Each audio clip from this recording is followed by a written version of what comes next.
All right, because the microphone is only working here, we're going to talk close together so people can hear this. Welcome to the Kent Miller and Quinton Reeves lecture series. Kent Miller and Quinton Reeves were both political science instructors here at Weatherford College since what, 73, 74? They 74, I think. They were retired a few years ago. And so we started this lecture series and decided to name it in honor of their long service and commitment to the college and students. Today, we are lucky to have Professor Tom Wells talking to us today about the Declaration of Independence. Let me give you a little bio here.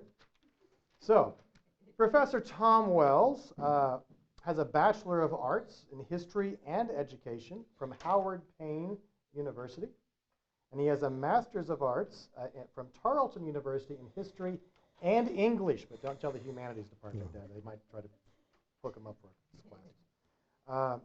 He has been teaching part-time here since 1978 and full-time since 1993. So you can do the math there. It's beyond me. Old. Yeah, well, don't let HR hear that. 42 years. All right, there you go. Coming up on it. So we are happy to have Professor Wells talk about the Declaration of Independence Part 2, and he'll tell you why it's Part 2. Yeah. Unpacking the Declaration. So thank you. I have to confess, this is the first time I've ever been mic'd up. So hopefully that goes okay. One of the funniest stories I ever heard was that in service one time we had this sort of motivational speaker, and he confessed this on himself. He was addressing some kind of group, all enthusiastic, all motivational, and he gave him a break. And he forgot that his mic was still hot, and he went to the bathroom. And the sound effects filled the auditorium. So we'll try to avoid that particular mistake. The reason it's Part 2. Last year I presented on the Declaration of Independence, and I was afraid of being underprepared, so I ended up over-prepared. I found my notes in an envelope, and this was just a very broad-based general outline of the run-up to this, preparatory, and that was 15 pages long. I don't know what was in my mind, but I didn't actually get to the Declaration, but I think I gave a creditable explanation of where the thing came from, and we'll overlap just a little. So I decided this time I would finish it up and spend most of the time on the document itself. What's in there? Why is it in there? What is not in there? What got cut out? And some significant things were removed by Congress before they approved it. Okay. So it won't be just dropping out of space. The year is 1776. There's been basically a state of war between the colonies and the mother country since the previous April, and it seems to be going pretty well up till then. As of March 1776, there were no longer any significant numbers of British troops in the colonies. There had been a large army at Boston, hemmed in by large numbers of Minutemen, and then when General Washington brought 70 or so cannons down from Fort Ticonderoga, they had to pack their bags and leave. So we didn't know if they're coming back or not. It gives a confident time. So public opinion was running way ahead of Congress. Congress is not ahead, they're behind. As John Adams put it, every day independence rolls in on us like a torrent. And it was a groundswell shift in public opinion, especially after a recent immigrant from England named Thomas Paine published a pamphlet entitled Common Sense, where he spelled out a brilliant case ranging all the way from the unanswerable to the just silly that had a huge impact. And so there were like 80 or 90 declarations of independence, colonies, trade associations, cities, counties, towns. So this is going to happen. So Congress finally got the clue. Virginia, in late May, instructed their delegation at the Second Continental Congress in Philadelphia to propose a resolution whereby the 13 colonies would jointly declare independence. And that's important because if that hadn't been done, I don't know what there would have been to unite the colonies into a single entity. That's not a foregone conclusion. People weren't thinking along those lines. Anyway, pursuant to this instruction, on June 7th, Richard Henry Lee offered a resolution, proposed that these united colonies are and of right ought to be free and independent states, that they are absolved from all allegiance to the British Crown, and that all political connection between them and the state of Great Britain is and ought to be totally dissolved. Okay, Mr. Lee, tell us what you really think. Congress debated that on Friday the 7th and Monday the 10th and decided to table it. They could have passed it on a split vote right then. South's ready, New England's ready, middle colony, Pennsylvania, Maryland kind of sitting on the brink, not quite sure yet.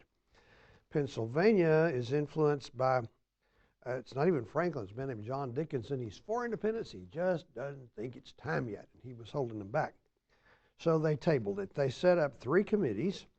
One was to draft a proposed treaty with France and Spain where they would help us.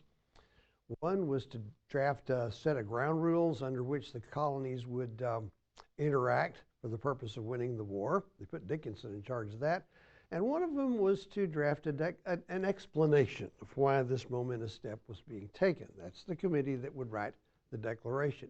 The committee's almost a dream team. I think what I gleaned from this is that they just voted on who it might be, and the top 5 vote getters were on there. Jefferson got the most votes, John Adams the second. Then down from there, you had Benjamin Franklin, you had Roger Sherman from Connecticut, and Robert Livingston from New York.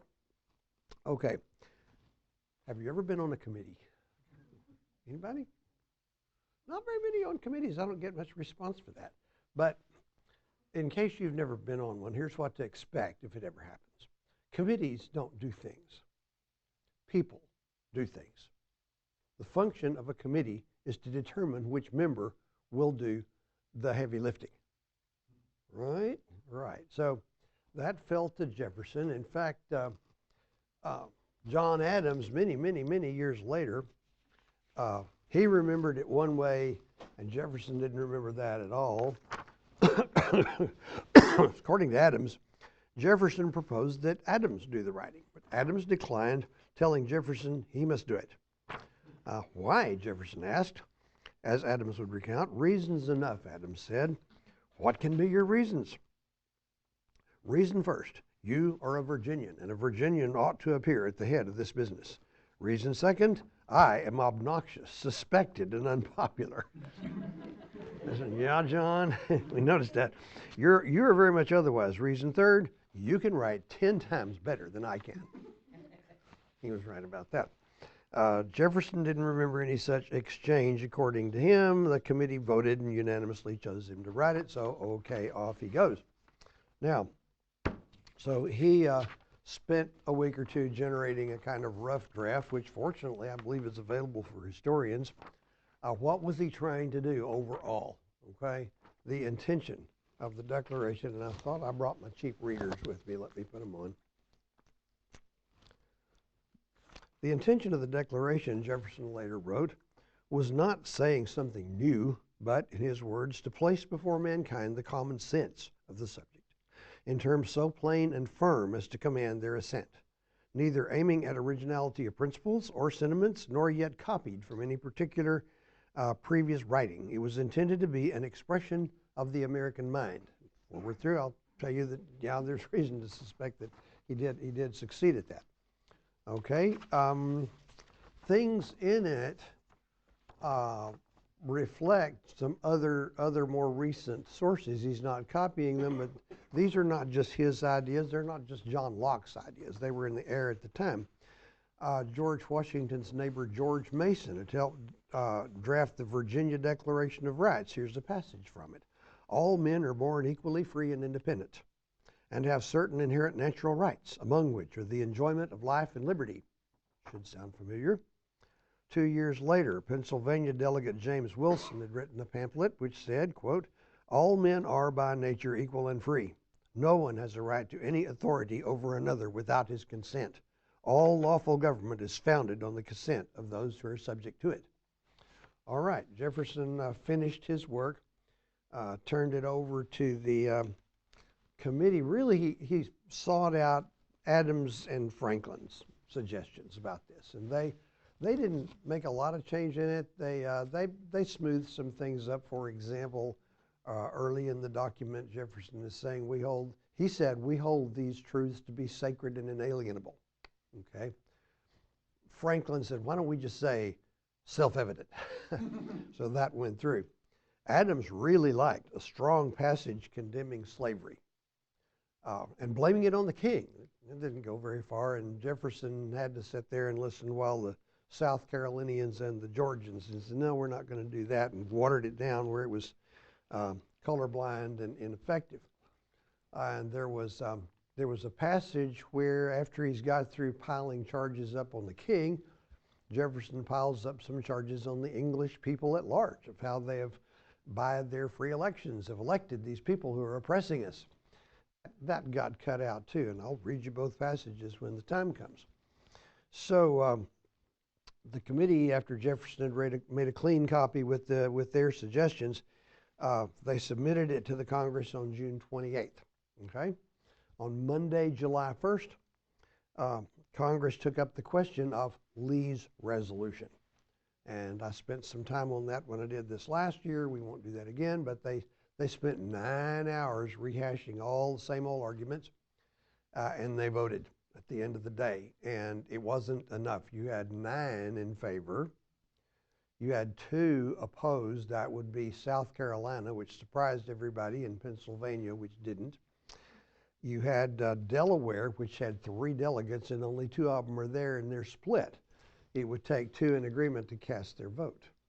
You had New York, and their delegation had not received instructions. Part of these declarations of independence I mentioned were colonial assemblies sending their delegations instructions permitting them or encouraging them to vote for such a thing. That's not enough, so they decided to wait till the next day. Kind of a tense atmosphere because that evening a word arrived from General Washington that over 100 British ships had been spotted approaching New York, bearing in all likelihood a large army. It ended up being over 400 ships, bearing the largest British army to leave the British Isles in the entire 18th century. So we've got to get this done. So they're scared into getting it right. The next morning they convened on the 2nd and they voted again. This time there were no dissenting votes. 2 Pennsylvania delegates, Dickinson and his buddy Robert Morris, just didn't show up, didn't stand in the way. So Pennsylvania votes for it. South Carolina voted for it. Just as they're about ready to get started, the missing Delaware delegate came walking in. This stretches our credulity, but a rider tracked him down and said, you better get back to Philly, and he had ridden 80 miles through the night. Got there, and so Delaware is in favor. New York's delegates said they're for it, but we don't have instructions. So it's 12 in favor, 1 abstaining, and they adopted Richard Henry Lee's resolution, thereby declaring independence. That was the declaring of independence, and that was the big deal. That's what prompted John Adams to write home to his wife, and I'm not sure I've got a copy of this. I meant to, but I'm not sure I got to everything. He thought that, well, all these papers here, not as many as I did last year. Well, that July 2nd would be the great national holiday for all time to come. It would be the day of deliverance. It would be observed with, and he had all this long list of things, bonfire speeches, parades, fireworks, illuminations. An illumination was where at night in a town they would put a candle in every single window. And that for all time to come, this would be the big day. So he's off by 2 days. On the 3rd, Congress took up Jefferson's document and they went to work on it and made something like 80 changes. Most of them are minor, most of them smoothed it up and helped it. Jefferson just sat over there with steam coming out his ears. Jefferson had many glorious virtues, but being a public speaker was not one of them. You're not going to get him on his feet in front of a group. Presidential trivia. George Washington and John Adams went to Congress and delivered their constitutionally mandated State of the Union message in person. Jefferson sent his in written form to be read by a clerk. From that time until Woodrow Wilson in 1913, no president visited Congress. So And some of them were way better speakers than they all were better speakers than he was. Now, come again? Well, I don't know. I doubt it. They had good manners. Okay.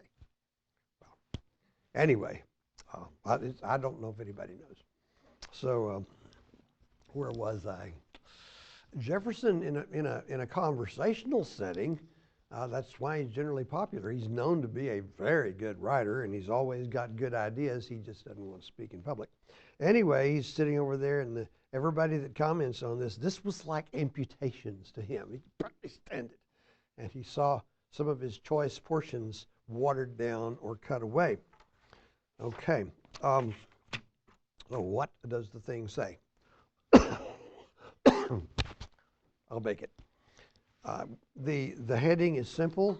Jefferson had considered something more extensive, but he keeps simplifying it and simplifying it. It ends up with, in Congress, July 4th, 1776, the unanimous declaration of the 13 United States of America. One thing you'd notice if you saw the replica of it, the word united is not capitalized. States is written a little larger and it's capitalized. What does that tell us? That may be the first time United and States were put side by side. Nobody at that time is thinking of an entity called the United States. They're thinking that if we will cooperate enough to win the war, and then presumably we'll be 13 independent countries. And our first Constitution, the Articles of Confederation, set up something much more like today's UN than today's United States. It had a Congress where each member state had one vote and they couldn't do anything. It's like the UN General Assembly. So it took a while to get past that. Anyway, United States. The word united is just an adjective. Okay. The first part of it is where Jefferson, well, he opens with a statement explaining why we are explaining it. We're going to explain why we're explaining it.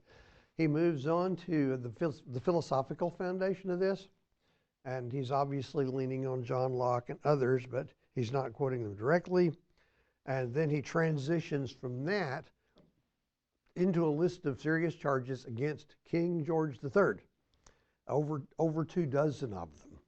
And some of them, most everybody knew what he's referring to. Some of them, they're probably looking at each other and saying, what do you think he means by that? But we'll get to that in time. Then he takes it from there to a very nice conclusion. Okay. His explanation of why we're doing this. Wonder how Lincoln would have written this. It might not have been this. This is all one sentence, I think. When in the course of human events it becomes necessary for one people to dissolve the political bands which have connected them with another, and to assume among the powers of the earth the separate and equal station to which the laws of nature and of nature's God entitle them, a decent respect to the opinions of mankind requires that they should declare the causes which impel them to the separation. All one sentence. So when you do something this big, you really ought to tell everybody why you're doing it. And that's valid. We want, up till then, there's a war going on, and like, why? What exactly is it about? A matter of opinion. We want something out there that puts it all in focus so people can make an informed decision whether to support it or not. We want Britain, its population, its leaders to understand. We want people in Europe and around the world to understand, and we want people of future generations to understand. Hence the long preamble. Okay, then he gets down to business. My blood type is peppermint mocha. This, sadly, is not peppermint mocha. I can only dream. I wish it were. Okay. Picture bullet points. We hold these truths to be self-evident, thank you, Benjamin, that all men are created equal, that they're endowed by their Creator with certain inalienable rights, that among these are life, liberty, and the pursuit of happiness. Pausing to comment. The first one there, all men are created equal. A lot of controversy and debate, and what exactly does he mean? Does he just mean men and not women? Does he just mean white men? Does he just mean privileged white men like himself? Lots of guesswork, and I think that's all beside the point. He's using the word men the way we would use humanity, the way the language was used then, and to some extent now. He just means people. The key word is equal. All men are created equal. Of course, that's controversial. He's turned the radical knob up just a little bit right there. It's a rejection of the hierarchical social structure that you found all over Europe, where some people, by law, outrank others. You have all these ranks in society, with few at the top, many at the bottom. We're not going to do it that way. All men are created equal.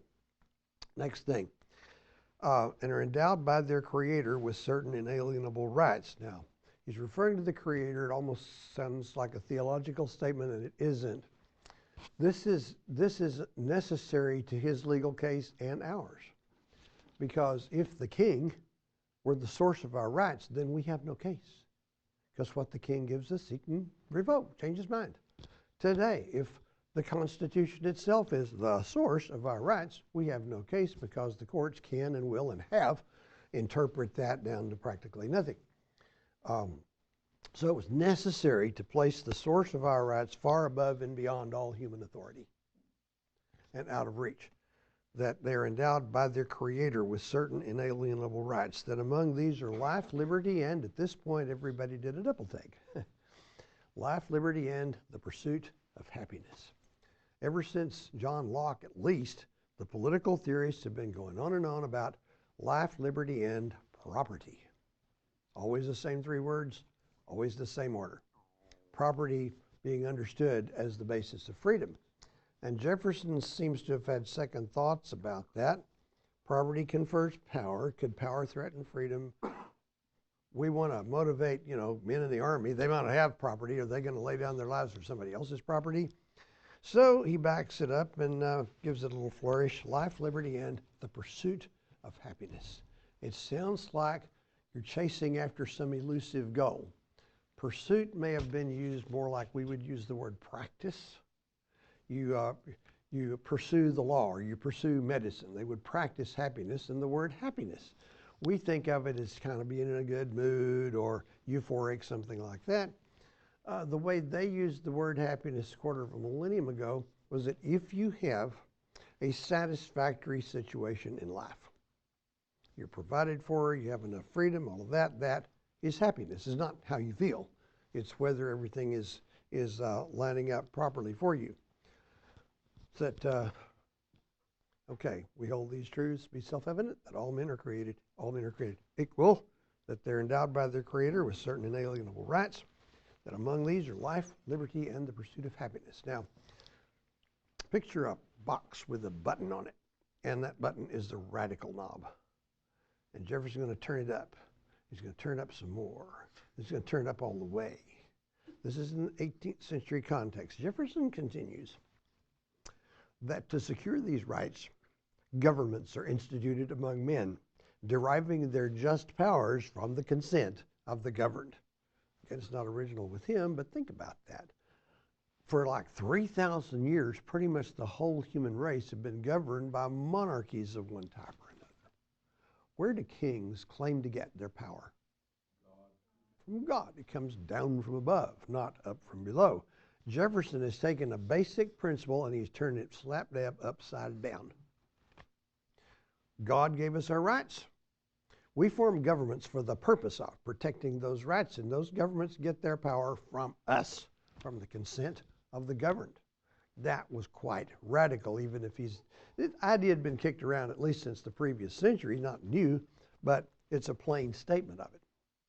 Now, he's going to turn the radical knob up the rest of the way. Jefferson continues that whenever any form of government becomes destructive of these ends, it is the right of the people to alter or to abolish it, and to institute new government, laying its foundation on such principles and ordering its powers in such form as to them shall seem most likely to affect their safety and happiness.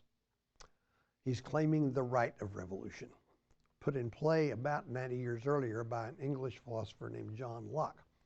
The social contract theory introduced by Thomas Hobbes somewhat earlier, that there's an implied agreement between a monarch, Hobbes is thinking an all-powerful one, and the people, where in exchange for some measure of security we render obedience. That's the deal. Hobbes backs that off a bit, saying that if the king or whatever authority is fails long enough and badly enough, then the people have a right fire that one and get somebody else in. The right of rebellion. Jefferson continues on into some, shall we say, disclaimers, but then ends up bringing it back to topic and focusing on the present King of Great Britain. Okay, Jefferson continues. Prudence indeed will dictate that governments long established should not be changed for light and transient causes. And indeed, all experience hath shown that mankind are more inclined to suffer, while evils are sufferable, than to right themselves by altering the forms to which they are accustomed. But when a long train of abuses and usurpations, pursuing invariably the same object, evinces a design to reduce them under absolute despotism, it is their right, it is their duty to overthrow such government and to provide new guards for their future security. Okay, I've been known to think that might as well have been written yesterday. Okay, then we turn the focus over to the king.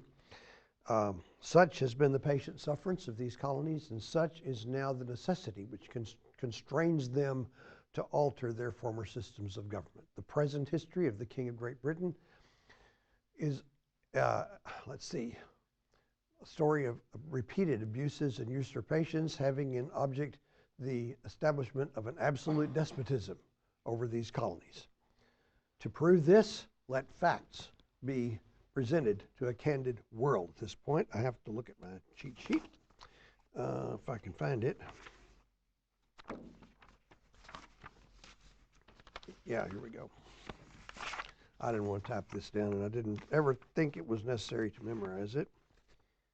Okay. Here we go. The king. He's piling all this on the king. Now, there'd been English rebels for a really long time, for centuries, and they never blamed the king. They'd always avoid blaming the king. They would blame his advisors. His advisors had misled him. They always steered clear of blaming the king. One of the odder things, in 1370s, Parliament impeached the king's mistress, King Edward III. Look it up. Okay. The king, he has refused his assent to laws the most wholesome and necessary for the public good. He has forbidden his governors to pass laws of immediate and pressing importance unless suspended in their operation until his assent should be obtained. And when so suspended, he has utterly neglected to attend to them. Actually, if a colonial assembly passes a law, they have to send it over London. It has to be cleared by the Board of Trade. Then that has to be ratified up the chain, and it could take at least 2 years, sometimes as long as 5. So we're making that a charge against him. He has refused to pass other laws for the accommodation of large districts of people unless those people would relinquish the right of representation in the legislature, a right inestimable to them and formidable to tyrants only. Now, if I'm in the crowd, I'm thinking, what exactly was that one about? He has called together legislative bodies at places unusual, uncomfortable, and distant from the depository of their public records. That had happened in 3 colonies, for the sole purpose of fatiguing them into compliance with his measures. He has dissolved representative houses repeatedly for opposing both, for opposing with manly firmness his invasions on the rights of the people. He has refused for a long time after such dissolutions to cause others to be elected, whereby the legislative powers, incapable of annihilation, have returned to the people at large for their exercise, the state remaining in the meantime exposed to all the dangers of invasion from without and convulsions from within. He has endeavored to prevent the population of these states for that purpose, obstructing the laws for naturalization of foreigners, refusing to pass others to encourage their migration hither, and raising the conditions of new appropriations of lands. Getting kind of boring, isn't it? He has obstructed the administration of justice by refusing his assent to laws establishing judiciary powers.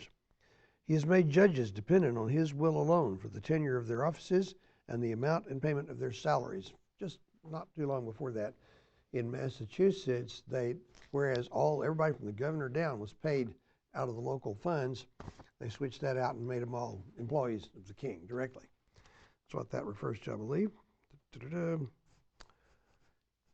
He has erected a multitude of new offices and sent hither swarms of agents to harass our people and eat out their substance.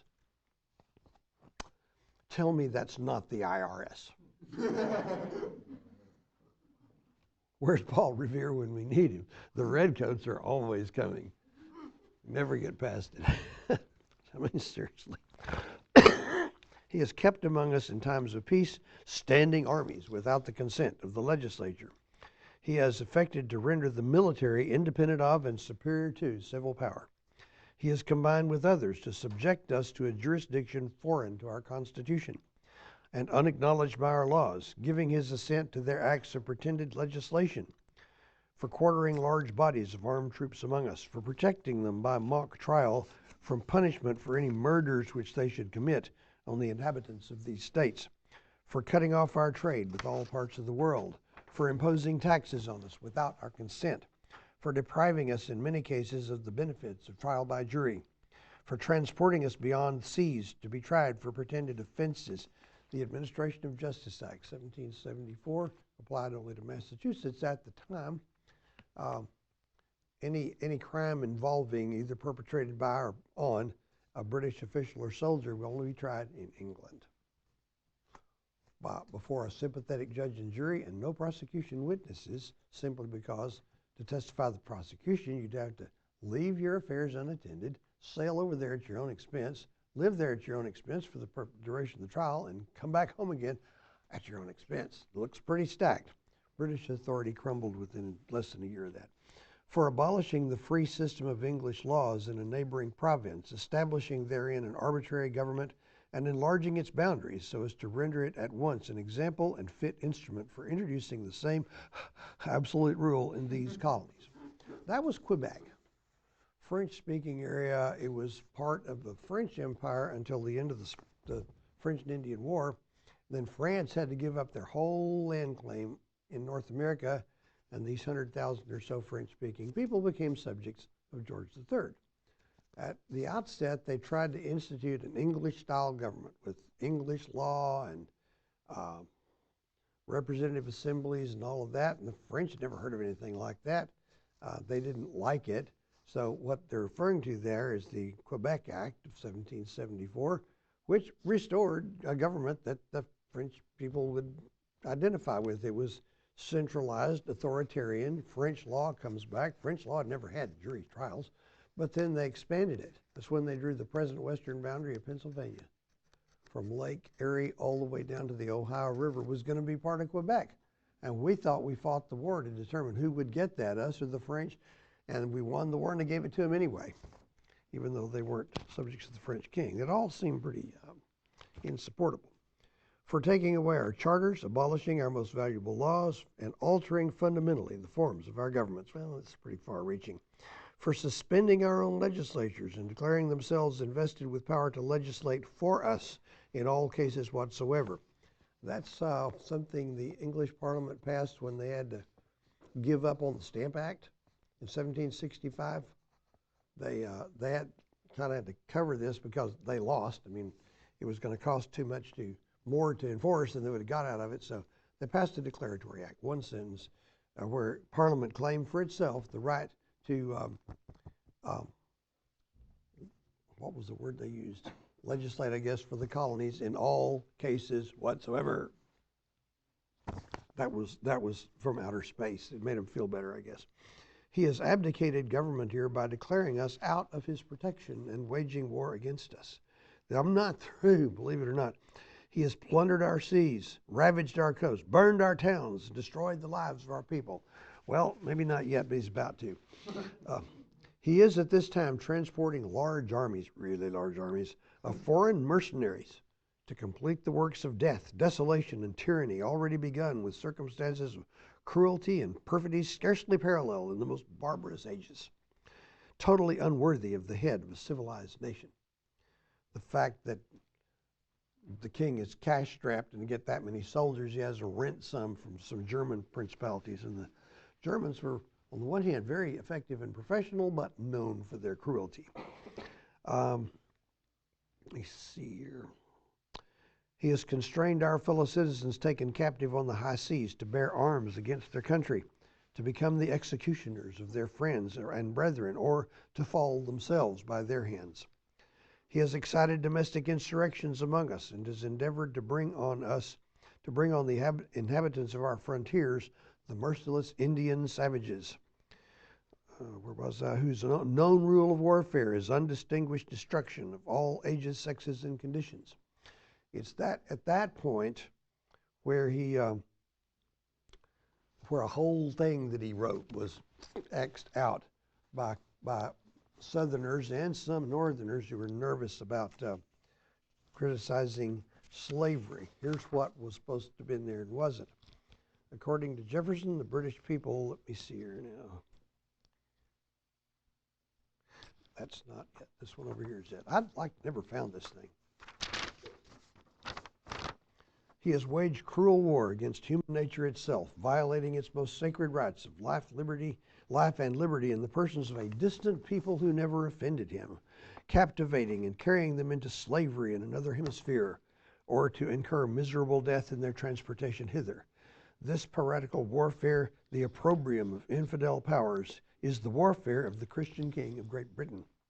Determined to keep open a market where men should be bought and sold, he has prostituted his negative for suppressing every legislative attempt to prohibit or to restrain this execrable commerce. Let's see. And that this assemblage of horrors might want no fact of distinguished. This is probably a typo, not sure what it means. It says distinguished die. He is now exciting those very people to rise in arms against us and to purchase that liberty of which he had deprived them by murdering the people upon which he also obtruded them. That would be us. Thus paying off former crimes committed against the liberties of one people with crimes which he urges them to commit against the lives of another. Well, the king didn't do that. That'd been going on for 150 years, but that was a little too strong. Quite a bit too strong. Come again?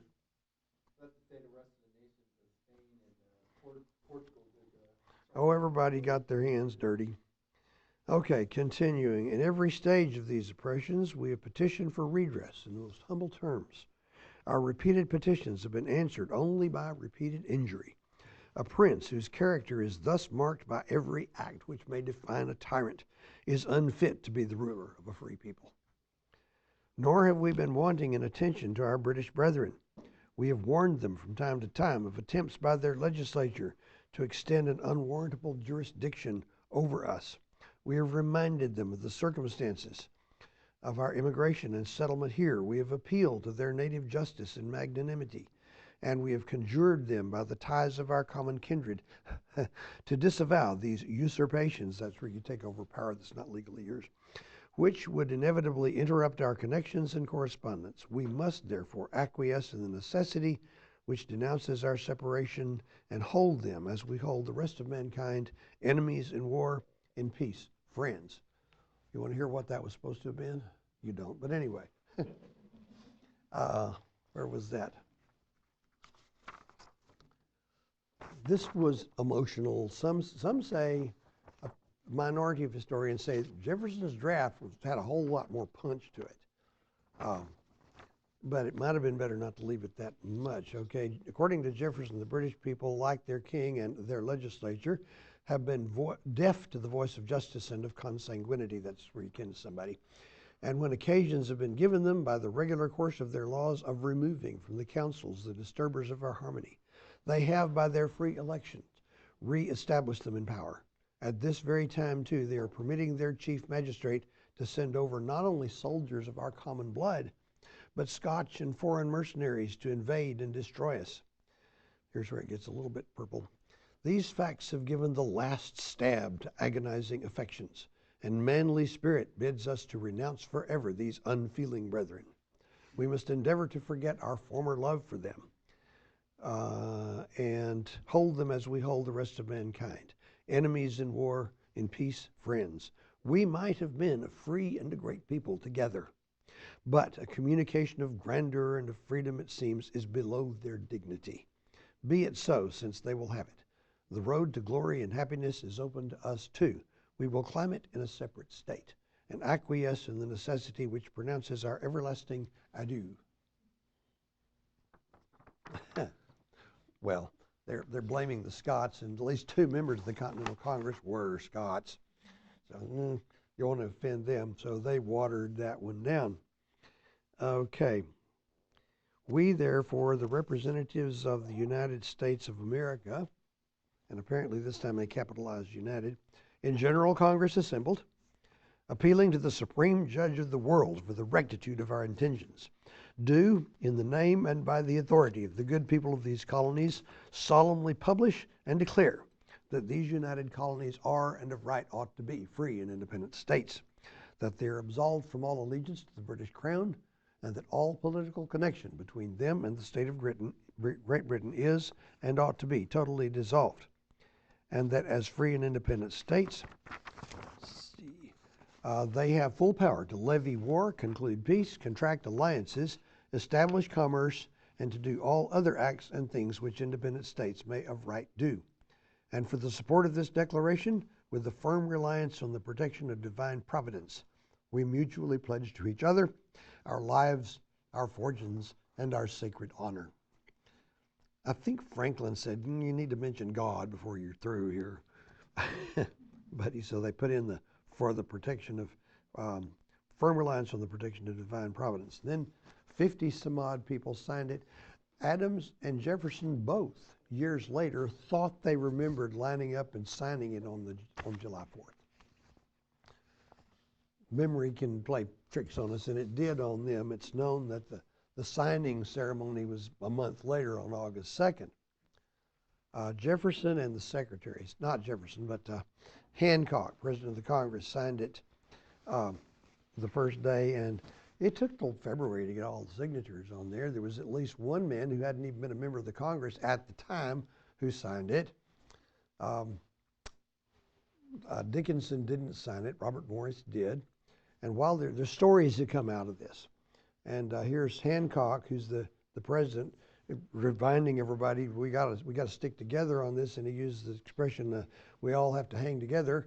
Whereupon Franklin is supposed to have quipped, "We must hang together, otherwise we will most certainly hang separately." It's probably true. And there are two guys in line here. One of them is Benjamin Harrison of Virginia, who was the father of a president and the great-grandfather of another. He was 6 feet 6 inches tall and obese. Standing next to him was a Massachusetts delegate named Elbridge Gerry, who was slight of figure. And so Harrison was telling Gerry, he is pronounced Gerry, that I have the advantage over you, so you'll be kicking at the end of the rope for half an hour before it's all over. After it's all over for me, you're 6'6" and obese. It's not going to take long. If you're just a little guy, who knows how long it would take. So that's what you call gallows humor. All right, now, they're pretty quiet about this. At the time, only members of the committee knew who was the principal author. Why? You know what you just did when you signed that piece of paper? It's like a death warrant, potentially. So that was pretty serious. Now, they tried to keep it all confidential. Actually, sessions of the Congress were confidential, but within a few days, the news is out. They came up with a nicer copy of it, published it across the land. There were celebrations pretty much everywhere on this. Excuse me.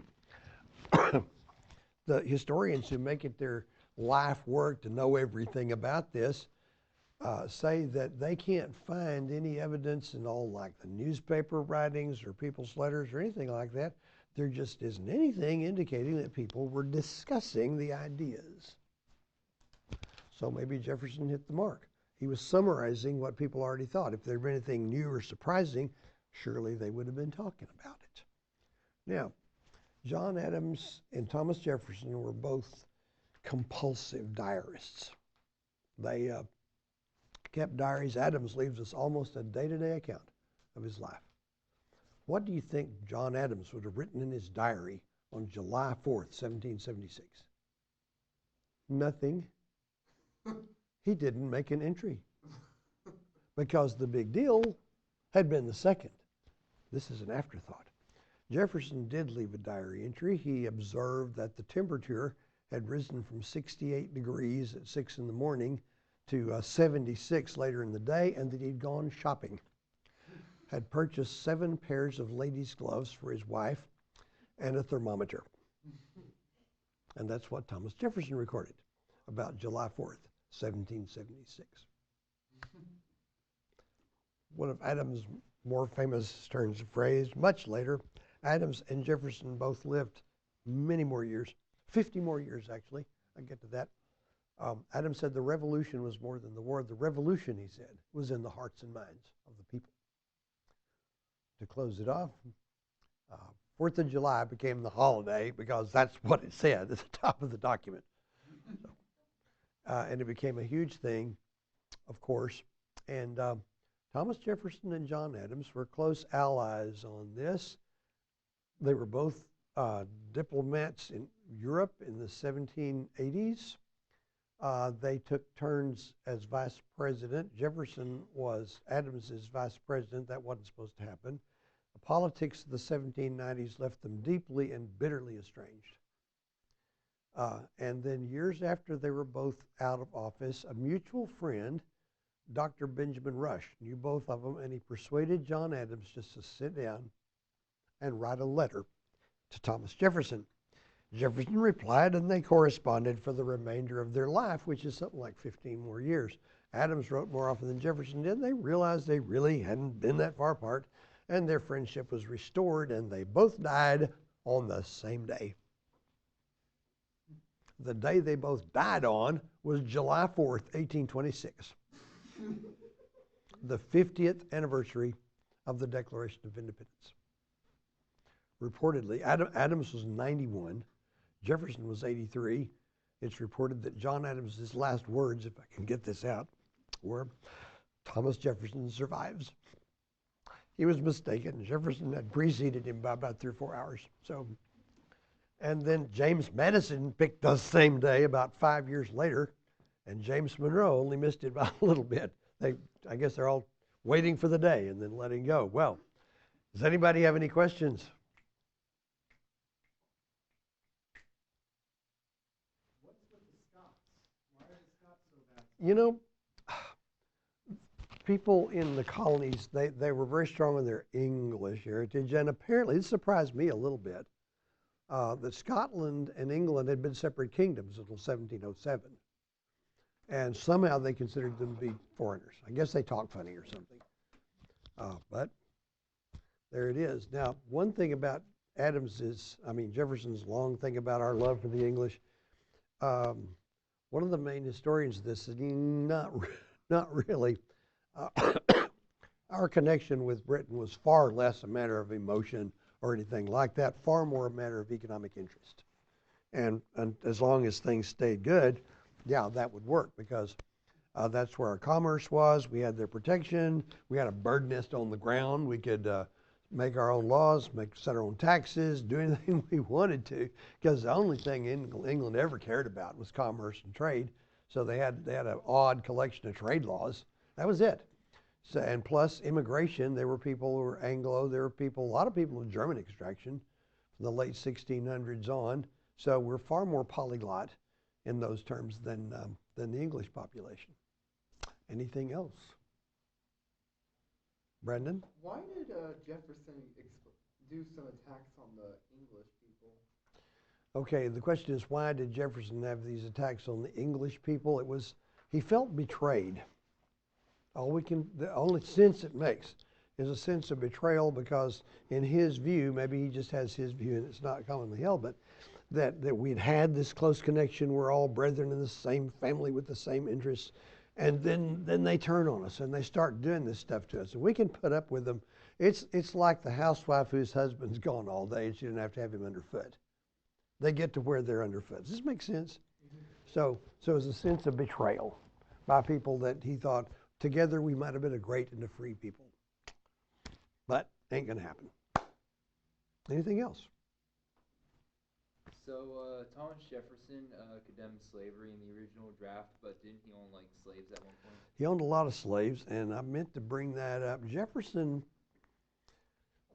would have been poverty-stricken without slaves, but like a lot of other Southerners, particularly in Virginia and those areas, he was very conflicted about it. And Jefferson, in his way, in his time, was something of an anti-slavery crusader. The thing is, he perceives an individual can't change it. And everything looks simpler from a distance. In reality, there are inheritance laws that would tie your hands. There were debts. A lot of times slave owners would put their slaves up as collateral. Is your creditor going to smile at you for just turning them loose? Jefferson much later said that the institution of slavery for the South was like having a wolf by the ears. You don't like it, but you can't let go or it'll rip your throat out. So there were two beliefs. One, the slaves would starve if they weren't fed. The other is you turn them loose, they'll go on a murderous rampage. Now, Jefferson, as a lawyer, had represented a slave who was suing for freedom based on his mother having been free. In Virginia law, your condition as a slave had way less to do with your skin color than your mother. Generally, if your mother's free, you're free. And there were free blacks, always had been. And he gets into that, and the judge interrupted him, summarily ruled in favor of the one who claimed he was a slave. So on 2 or 3 occasions, Jefferson had attempted this. He was elected to the Virginia legislature when he was 26, and the first law he put down was intended to make it easier for slave owners in Virginia to free their slaves. Different colonies had different rules on that. North Carolina and Georgia, no problem at all. You want to free slaves, buy, write them out a piece of paper, free now. Virginia made it tougher. It had to be for some meritorious service of some sort. Jefferson wants to simplify that. He didn't get anywhere with it. The Virginia legislature refused that. But Jefferson did have a track record of more than just words on this.